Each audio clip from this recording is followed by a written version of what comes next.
finally, in the early part of, actually the middle of 2002, we flew the 400 M400, which was the 4-passenger vehicle. In this case here, we're flying it remotely, as we always did at the beginning. And we have very small power plants in it at this time. We are now installing larger power plants, which will make it possible for me to get back on board. A vertical takeoff aircraft is not the safest vehicle during the test flight program. There's an old adage that applied for the years between 1950s and 1970s when every aeronautical company was working on vertical takeoff aircraft. A vertical takeoff aircraft needs an artificial stabilization system. That's essential, at least for the hover and the low-speed flight. If that single stability system, that brain that flies that aircraft fails, or if the engine fails, that vehicle crashes. There is no option to that. And the adage that I'm referring to that applied at that time was that there's nothing comes down faster than a VTOL aircraft upside down. It's a macabre comment because we lost a lot of pilots. In fact, the aircraft companies gave up on vertical takeoff aircraft more or less for a number of years. And there's really only one operational aircraft in the world today that's a vertical takeoff aircraft, as distinct from the helicopter, and that's the Hawker Harrier jump jet.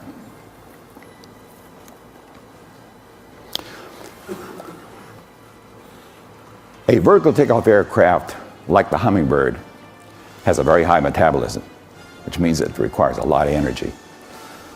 Getting that energy is very, very difficult. It all comes down to that power plant, how to get a large amount of power in a small package. Fortunately, Dr. Felix Wankel invented the rotary engine, a very unique engine. It's round, it's small, it's vibration-free.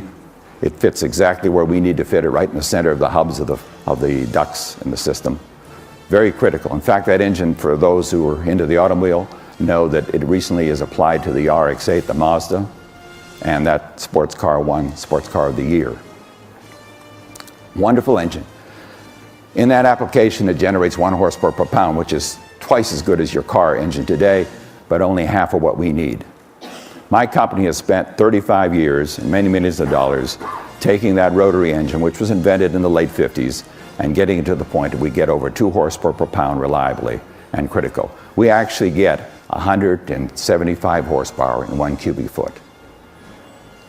We have 8 engines in this vehicle. We have 4 computers. We have 2 parachutes.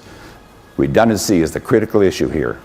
If you want to stay alive, you've got to have backups. And we have actually flown this vehicle and lost an engine and continue to hover. The computers back up each other. If there's a voting system, if one computer is not agreeing with the other 3, it's kicked out of the system. And then you have 3. You still have the triple redundancy. If one of those fails, you still have a second chance. If you stick around, then good luck. There won't be a third chance. The parachutes are there, hopefully, more for psychological than real reasons, but they will be an ultimate backup if it comes to that.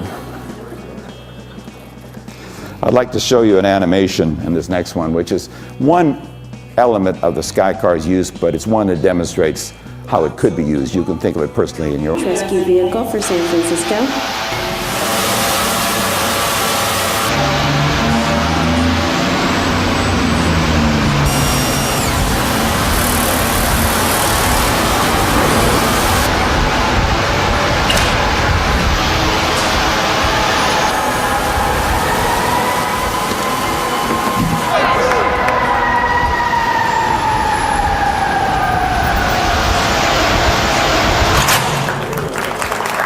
I believe that personal transportation and something like the Skycar, probably in another volante form as well, will be a significant part of our lives, as Dr. Golden says, within the next 10 years.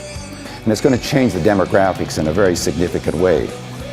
If you can live 75 miles from San Francisco and get there in 15 minutes, you're going to sell your $700,000 apartment, buy a upscale home on the side of a mountain, buy a Skycar, which I think would be priced at that time perhaps in the area of $100,000, put money in the bank. That's a very significant incentive for getting out of San Francisco, but you better be the first one out of town as the real estate values go to hell. Developing the Skycar has been a real challenge Obviously, I'm dependent on a lot of other people believing in what I'm doing, both financially and in technical help. And that has, you run into situations where you have this great acceptance of what you're doing and a lot of rejection of the same kind of thing. I've characterized this emerging technology in an aphorism, as it's described, which really talks about what I've experienced, and I'm sure what other people may have experienced in emerging technologies.